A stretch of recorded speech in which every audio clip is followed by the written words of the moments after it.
পেট ফেটে মারা যান তাহলে কে দেখবে আপনাকে?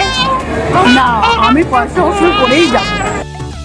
Hello everyone, welcome back to Pam's digital diary blog. আর আজকের ব্লগে আমি শেয়ার করব তোমাদের সঙ্গে লাস্ট স্যাটারডে আমরা গেছিলাম একটু ডাইন আউট করতে। সবাই মিলে রাত্রিরে ভাবলাম একটু রেস্তোরাঁতে খেয়ে আসি, এবং সেখানে গিয়ে এক্সপিরিয়েন্সটা কিছুটা ভালো কিছুটা মন্দ, মিক্সড এক্সপিরিয়েন্স বলতে পারো। তো তোমাদের সঙ্গে সব কিছু শেয়ার করব, চলো পুরো ব্লগটা দেখার রিকোয়েস্ট থাকলো। আর তাছাড়াও কেন এক্সপিরিয়েন্স ভালো হয়নি, কোথায় গেছিলাম, সব কিছু তোমাদের সঙ্গে শেয়ার করবো। আশা করি এই ব্লগটা ভালো লাগবে।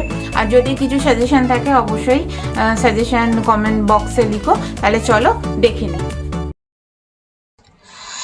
সো আমরা ডেস্টিনেশনে পৌঁছে গেছি, এবার কোথায় যাব সেটা বলছি। তার আগে এখানে দেখো পথ সরমীয়দেরকে খাবার খাওয়াচ্ছে আমার দিদি আর দুই কন্যা। আর এই প্রজেক্ট হেড হচ্ছে আমার দিদি, যেখানেই যায় ও সারমেয় খুঁজে খুঁজে বের করে এবং তাদের জন্য খাবার দাবারের বন্দোবস্ত করে। আর এই কাজের অ্যাসিস্ট্যান্ট হচ্ছে আমার মেয়ে, ও মারাত্মক এইসব ভালোবাসে। তো এখানে খাওয়াচ্ছে, কিন্তু এখানেও মানে সারো মেয়েদের মধ্যে কোনো গন্ডগোল নেই, তারা দিব্যি খাচ্ছে। কিন্তু দুই কন্যার মধ্যে গন্ডগোল লেগে যাচ্ছে যে কে কাকে কটা বিস্কুট খাবে এবং কে বেশি খেলো কে কম খেলো, এই নিয়ে তো দুজনের মধ্যে গন্ডগোল লেগে গেছে। যাই হোক, সারো মেয়েগুলো ভাবছে যে বাবা কোন শুভক্ষণে আমি এদের কাছে খেতে এসেছিলাম। তো দুজনের মধ্যে গন্ডগোল করে বড়টা একটু জিতে গেছে, একটু বেশি খাইয়ে দিয়েছে। এবার ছোটটা সেই জন্য মাথা গরম হয়ে যাচ্ছে, এই নিয়ে চলছে।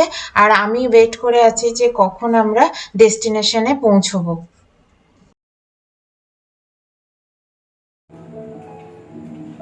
তো আমরা তো ডেস্টিনেশনে পৌঁছে গেছি এবং খুবই সুন্দর, গঙ্গাবক্ষের ওপর অবস্থিত এই রেস্তোরাঁটা ভীষণই সুন্দর।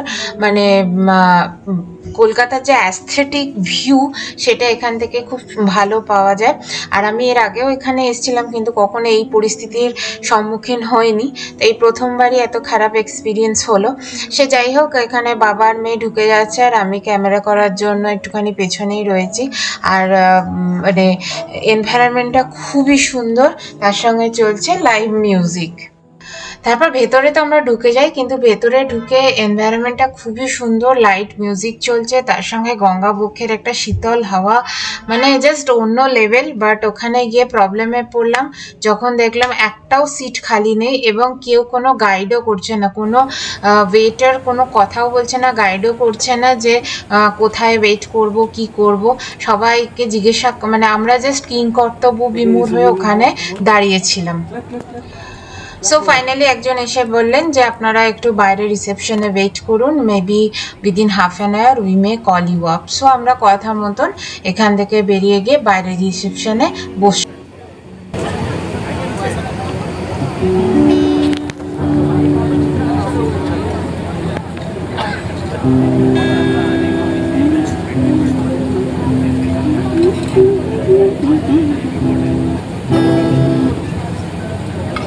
For you, Madhurima, and Madhurima is on your birthday, so it's especially for you, and on request of us. So নেই কাজ তো খই ভাজ, তো আমরা এখানে খই তো পাইনি, আমরা এখানে নেই কাজ তো সেলফি তোল বলে রিসেপশনে বসে বসে আরামসে সুন্দর ব্যাকগ্রাউন্ডও পেয়েছি, বসে বসে সেলফি তুলছিলাম আর ওয়েট করছিলাম যদি কোনো ইনফরমেশন আসে। কিন্তু উই ওয়াজ ওয়েটিং, কিন্তু তোমার দেখা নেই এর মতন, ওদেরও কোনো ইনফরমেশন এলো না। তো অনেকগুলো সেলফি টেলফি তুললাম, কিছুক্ষণ বসে থাকলাম, আর সময়ও চলে যাচ্ছে, অন্য রেস্তোরাঁও বন্ধ হয়ে যাবে। তো আমরা তাড়াতাড়ি করে তারপরে অন্য রেস্তোরাঁর দিকে মুভ অন করে গেলাম। সো হ্যাঁ, এটাই ছিল আমাদের চরমতম খারাপ এক্সপিরিয়েন্স উইথ ফ্লোটেল, বিকজ নমিনাল ইনফরমেশনগুলো দেওয়া উচিত যে ওদের সিট হবে কি না, খালি আছে কি না, বাট সেরকমও কোনো ইনফরমেশন ছিল না। আমরাই বারবার গিয়ে ওদেরকে জিজ্ঞাসা করছি না, উইচ ওয়াজ ভেরি ডিসঅ্যাপয়েন্টিং। তো ছেড়ে দাও, কখনো কখনো হতেই পারে। কিন্তু এর আগে আমি ওখানে খেয়েছি, আমার জীবনের প্রথম জামাই ষষ্ঠীও ফ্লোটেলে হয়, এবং সেক্ষেত্রে ওদের খুব ওয়েল অ্যারেঞ্জমেন্ট ছিল, সব কিছু ছিল। এইবারই জানি না কেন এরকম হলো। তো যাই হোক, আমরা আর ওই সমস্ত গন্ডগোলে না পড়ে আমরা সোজা গিয়ে চলে গেলাম পার্ক স্ট্রিট, এবং পার্ক স্ট্রিটে জমিয়ে খাওয়া দাওয়া করলাম পিটার ক্যাট না, বারবিকিউ নেশন।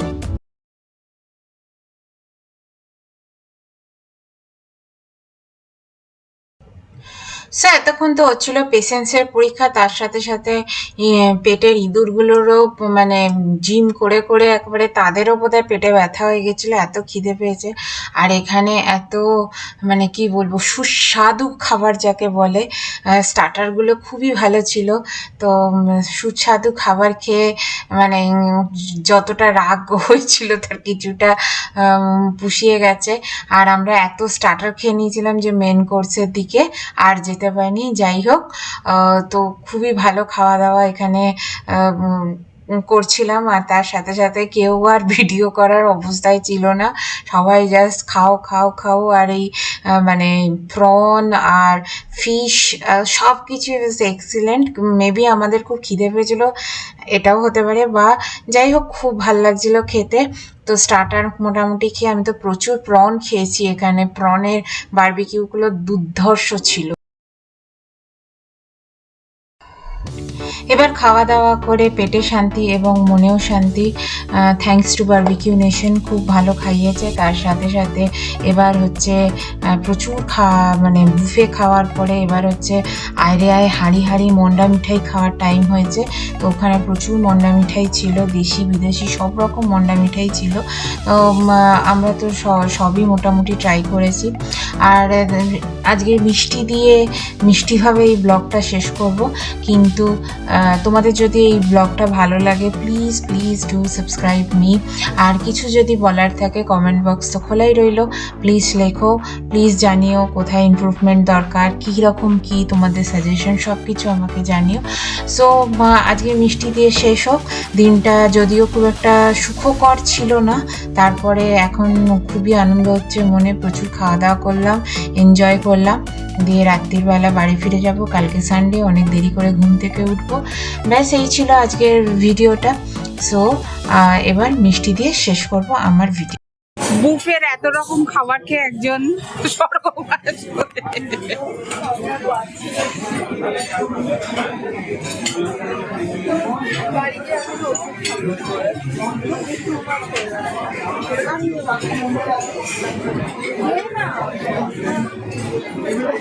কামড়াচ্ছিস কেন? ওখানে তো আছে, তুই নিয়ে আন না।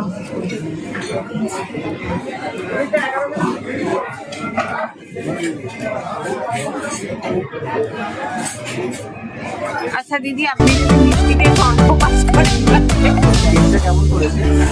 ভালো।